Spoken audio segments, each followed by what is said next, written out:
ప్రభు నందు ప్రియులారా, ప్రభు పేర శుభములు తెలియజేస్తూ పరిశుద్ధ గ్రంథంలో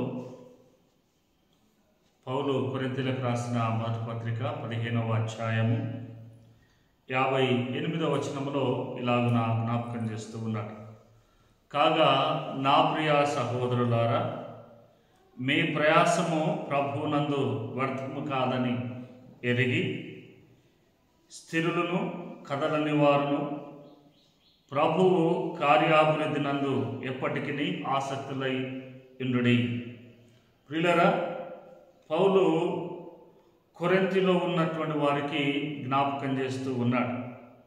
ఎందుకంటే కొరింథీలో ఉన్నటువంటి విశ్వాసులు రకరకాలైన భావములు కలిగి అనేక విభజనలతో కూడిన మనస్తత్వము కలిగినటువంటి వారు. అందుకే పౌలు వారిని ఉద్దేశించి అంటాడు, మీ ప్రయాసము ప్రభువునందు ఉంటే అది వ్యర్థము కాదు, కాబట్టి మీరు స్థిరముగా ఉండండి. అది ఎప్పటికీ వ్యర్థము కాదు కనుక స్థిరముగా ఉండి ప్రభు కార్యములయందు ఆసక్తి కలిగి ఉండండి.